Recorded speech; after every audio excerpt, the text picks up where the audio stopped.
Welcome to social post. నేను Nihal. So అసలు మనం గిఫ్ట్ సిటీ అంటే ఏంటి? అందులో మనం ఎలా ఇన్వెస్ట్ చేయాలి? దీని గురించి మాట్లాడడానికి వెళ్తే చక్రధర్ గారు ఉన్నారు. సార్‌తో మనం మాట్లాడదాం.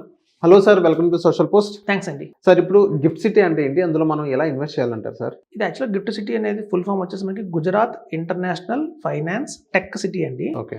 అది మనకి 10th ఏప్రిల్ 2015లో మన నరేంద్ర మోడీ గారు అప్పట్లో సీఎం ఉండేవాళ్ళు గుజరాత్‌కి ఆయన. ఓకే. ఆయన సీఎంగా ఉన్నప్పుడు లాంచ్ చేశారనమాట. ఎందుకంటే బేసికల్లీ ఏంటంటే మన ఇండియాలోకి బాగా ఫారెన్ ఇన్వెస్ట్మెంట్ రావాలి. ఎప్పుడైతే డొమెస్టిక్ ఇన్వెస్ట్మెంట్‌తో పాటు ఫారెన్ ఇన్వెస్ట్మెంట్ కూడా ఇండియాకి వస్తే ఇండియాకి ఒక మంచి షైనింగ్ పొజిషన్ ఉంటుంది. ఒక గ్లోబల్ ఎన్విరాన్మెంట్‌లో మనం కూడా పోటీ పడాలి అనేది బాగా ఆయన మొదటి నుంచి కూడా ఆయనకున్న తపన. సో దాంతో ఒక 1000 ఎకరాలతో దాన్ని తీసుకొచ్చారు. సో మొత్తం కన్‌స్ట్రక్షన్ స్టార్ట్ అయిపోయిన తర్వాత మెల్లమెల్లగా కంపెనీస్ వస్తున్నాయి. ఇప్పుడు బై 2020 కూడా టాప్ 10 కంట్రీస్‌లో అక్రాస్ ద గ్లోబ్‌లో కూడా టాప్ 10th పొజిషన్‌లో మనకి గిఫ్ట్ సిటీ వచ్చింది. బై 2020కి 5 ఇయర్స్‌కి వచ్చేసింది. సో ఇప్పుడు మనకి టాప్ చూస్తే కూడా చాలా బ్యాంక్స్ కానివ్వండి, ఫారిన్ బ్యాంక్స్ కానివ్వండి అన్నీ వచ్చి లోపల ఆల్రెడీ బ్రాంచెస్ ఓపెన్ చేశాయి. లైక్ జేపీ మార్గన్ వాళ్ళు కావచ్చు, అలాగే డచ్ కావచ్చు, మనకి చూస్తే ఇంకా ఇండియన్ బ్యాంక్స్ ఆల్రెడీ అలాగే ఉన్నాయి. ఐసీఐసీ, హెచ్‌డిఎఫ్‌సి, ఎస్‌బీఐ అని. సో అక్కడ ఏంటంటే మీరు చూస్తే ఎవరైనా సరే ఇండియన్ రూపీస్‌లో ఉండదు.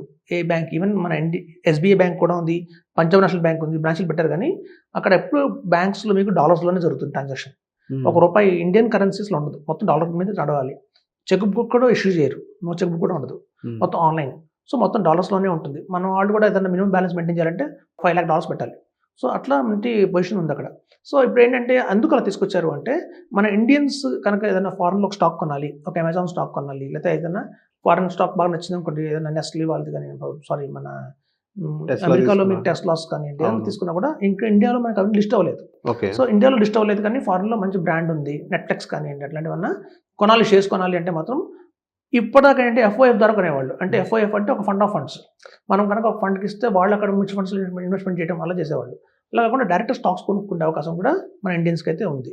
కానీ ఈ గిఫ్ట్ సిటీ ద్వారా గిఫ్ట్ సిటీలో ముందు మనం బ్యాంక్ అకౌంట్ ఓపెన్ చేయాలి.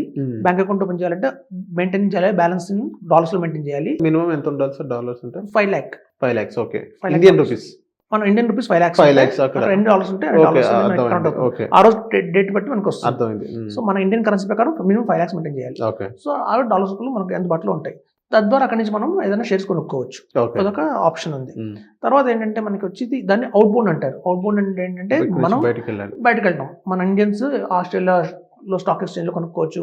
డైరెక్ట్గా కాకుండా మనకి ఎలా అయినా ఇండియన్ ఫారెన్ ఎనీ జపాన్ కానివ్వండి, చైనా కానివ్వండి. అంటే గిఫ్ట్ అనేది నాట్ ఓన్లీ అమెరికా, మొత్తం overall world already Australia banks చాలా వచ్చి కూర్చున్నాయి అందులో. మనకి అసలు అక్రాస్ ద వరల్డ్ మీకు బ్యాంక్స్ అన్ని అక్కడ ఉంటాయి. అక్రాస్ ద వరల్డ్ ఉన్న ఏదైనా ఇన్వెస్ట్మెంట్స్ ఉంటాయో, కంపెనీస్ ఉంటాయో అవన్నీ కూడా అక్కడ వచ్చేస్తాయి. ఫిడిలిటీ కావచ్చు రేపు ఫ్యూచర్లో. సో మీకు అన్ని ఫారెన్ అన్ని అక్కడ అందుబాటులో ఉంటాయి. సో మీకు ఏంటంటే మ్యూచువల్ ఫండ్స్లో కూడా ఏంటంటే ఇక్కడ ఎన్ఆర్ఐస్కి చాలా ఇబ్బంది ఇండియాలో ఇన్వెస్ట్మెంట్ చేయాలంటే. ముందు రూపీ కన్వర్ట్ చేయాలి, ఉన్న డాలర్స్ని రూపీ కన్వర్ట్ చేయాలి, అప్పుడు ఇన్వెస్ట్మెంట్ చేయాలి. రేపు ఫ్యూచర్లో రిటర్న్ వస్తుంది. సపోజ్ 1 crore వచ్చింది, దాన్ని మళ్ళీ తీసుకెళ్ళాలి ఫారిన్ బ్యాంక్ అంటే, మళ్ళీ ఫారిన్ తీసుకెళ్ళాలంటే మళ్ళీ దాన్ని కన్వర్ట్ చేయాలి. సో ఈ కన్వర్షన్స్లోనే చాలా ప్రాబ్లమ్స్ వస్తాయి వాళ్ళకి.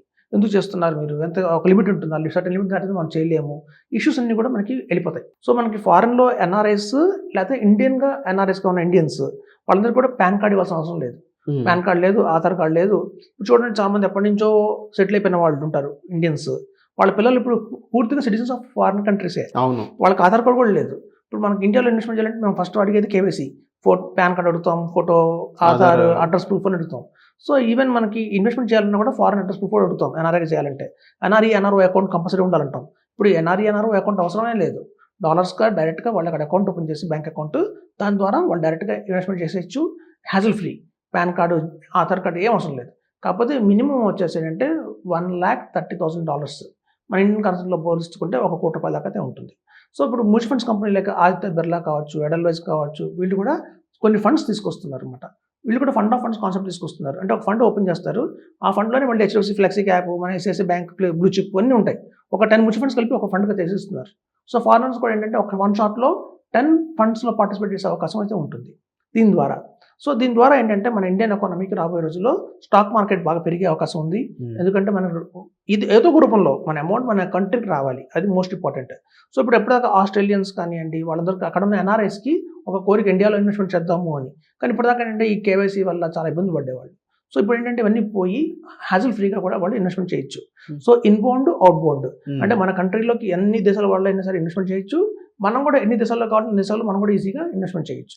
సో 2 విధాలుగా కలిసి వచ్చేది మన గిఫ్ట్ సిటీ. ఓకే. సో ఇక్కడ ఇంకా ఇన్ఫ్రాస్ట్రక్చర్ ఆల్రెడీ బిల్డ్ అయిపోయింది, బ్యాంక్స్ ఆల్రెడీ ఎస్టాబ్లిష్ అయిపోయినాయి, ఇన్సూరెన్స్ కంపెనీస్ కావచ్చు, అలాగే మీకు చూస్తే మ్యూచువల్ ఫండ్ కంపెనీస్ కావచ్చు, అన్ని కూడా ఆపరేషన్స్ అయితే స్టార్ట్ అయిపోయినాయి. సో ఇప్పుడు నుంచి 2020 నుంచి మనకి 2026 అయితే కొత్త న్యూ ఇయర్ రాబోతుందో, ఈ కొత్త న్యూ ఇయర్లో చాలా చాలా ఫండ్ హౌసెస్ మనకి ఏఎంసీ కంపెనీస్ ఫండ్స్ తీసుకొస్తున్నాయి. తద్వారా కూడా మనం ఎక్కడైనా ఇన్వెస్ట్మెంట్ చేసే అవకాశం అయితే ఉంది. సో మనం ఇట్లాంటి కంపెనీస్లో ఎన్ఆర్ఎస్ కోసం పెట్టారు అలా అని చెప్పి ఇండియన్స్ చేయకూడదు అంటే చేయొచ్చు. మన ఇండియన్స్ కూడా గిఫ్ట్ సిటీలో అవైలబిలిటీలో ఉన్న ఫండ్స్లో మనం కూడా ఇన్వెస్ట్మెంట్ చేయొచ్చు. ఇప్పుడు చాలా మంది మ్యూచువల్ ఫండ్స్లో చేస్తుంటారు, కానీ మన కన్ఫ్యూజన్ ఏ కంపెనీ తీసుకోవాలి, ఏ ఫండ్ తీసుకోవాలి. సో వాళ్ళే ఒక బ్యూటిఫుల్గా ఒక 10 ఫండ్స్ తీసి ఒక పోర్ట్ఫోలియో తీసేసి మనకి రెడీమేడ్గా ఇస్తున్నప్పుడు మనకు కూడా హ్యాసిల్ ఫ్రీగా ఉంటుంది, దాన్ని మానిటర్ చేసుకోక్కర్లేదు. సో తద్వారా కూడా మనకి రిటర్న్స్ బాగుంటాయి. సో ఇందులో నుంచి ఏంటంటే టీడీఎస్ చేయడం కానీ అలాంటివి కూడా ఏం జరగవు. ఈ టాక్సేషన్ మళ్ళీ ఏ కంట్రీకి ఆ కంట్రీ మళ్ళీ డిఫరెంట్గా ఉంటుంది. మన ఇండియన్స్ అయితే టీడీఎస్ చేయడం అలాంటిది ఏం చేయరు. జనరల్గా ఎన్ఆర్ఎస్ ఇన్వెస్ట్ చేశారు కొన్ని ఎన్ఆర్ఐ రూపంలో ఇండియాలో మనం కంపల్సరీ టీడీఎస్ చేస్తాం 10%. కానీ వేరే మనం గిఫ్ట్ సిటీ ద్వారా కనుక ఇన్వెస్ట్మెంట్ చేస్తుంటే అసలు అవకాశం స్కోప్ కూడా లేదు. పాన్ కార్డ్ ఇవ్వట్లేదు, పాన్ కార్డ్ ఇవ్వనప్పుడు మనకి టీడీఎస్ అన్న క్వశ్చన్ రాదు. సో కాబట్టి ఏంటంటే అది హ్యాసిల్ ఫ్రీగా ఉంటుంది. ఇన్బౌండ్, అవుట్బౌండ్ ఇద్దరికి కూడా, ఇండియన్స్కి చాలా బాగుంది, అలాగే ఫారినర్స్ కూడా చాలా బాగుంది. సో అందరికి కలిపి వచ్చింది గిఫ్ట్ సిటీ. సార్ ఇప్పుడు ఎన్ని ఇయర్స్ నుంచి ఉంది సార్ ఈ గిఫ్ట్ సిటీ అనేది? ఇప్పుడు యాక్చువల్గా ఎస్టాబ్లిష్డ్ ఇన్ 2015 అండి. ఇప్పటికి 11 years అయింది. కానీ ఎప్పుడు పునాది పడింది, అప్పటి నుంచి కన్స్ట్రక్షన్ అయ్యి కంప్లీట్ అయ్యి మెల్లమెల్ల ఒక్కొక్క బ్యాంకు వచ్చి వాళ్ళని డెవలప్ చేసుకోవడానికి టైం పట్టింది. సో ఇప్పుడు ఫ్లెక్సిబిలిటీగా అయితే వర్క్ స్టార్ట్ అయిపోయింది. ఇప్పుడు ఆల్మోస్ట్ అన్ని కంపెనీస్ వస్తున్నాయి, బ్యాంకులు వచ్చేసి ఎస్టాబ్లిష్ అయిపోయినాయి లోపల, ఇంక్లూడింగ్ మన ఇండియన్ బ్యాంక్స్తో పాటు ఫారిన్ బ్యాంక్స్ కూడా ఉన్నాయి. సో ఏదైనా సరే డాలర్ రూపంలోనే ఎనీ ట్రాన్సాక్షన్ వయా డాలర్. మనకి రూపీ ఆస్ట్రేలియా డాలర్, పక్కన ఏదైనా dollar, middle east dollar is the currency. So ఇప్పుడు 15 నుంచి కదా సార్, ఇప్పుడు నార్మల్ గా ఆన్ అండ్ యావరేజ్ ఎంత రిటర్న్స్ ఇచ్చింది సార్ నార్మల్ గా? ఇప్పుడు లేదండి, యాక్చువల్ కన్స్ట్రక్షన్ మొదలు పెట్టినప్పుడు, కానీ ఇప్పుడు వచ్చినాయి కాబట్టి ఇప్పుడు లాంచ్ అవుతున్నాయి అంత ఫండ్స్ 1 by 1 ఇప్పుడు వస్తున్నాయి మార్కెట్లోకి. సో ఇప్పుడు మనకి రిటర్న్స్ ఎలా ఉంటాయి అంటే ఇది ఫండ్ ఆఫ్ ఫండ్ తీసుకోవచ్చు, ఎందుకంటే వాళ్ళు అందులో పెట్టేది మనీ మన ఈక్విటీ ఫండ్సే. మనకి like SBI blue chip fund కానివ్వండి, ఐసిఐసిఐ బ్లూ చిప్ ఫండ్ కానివ్వండి, పరాక్పరి flexi cap, HDFC flexi cap ఇట్లా బాండ్ చేస్తారు. సో ఓవరాల్గా వీటి 15% మనకి రిటర్న్ వస్తున్నప్పుడు మనం ఓవరాల్గా చూసుకుంటే 15% రిటర్నే వస్తుంది.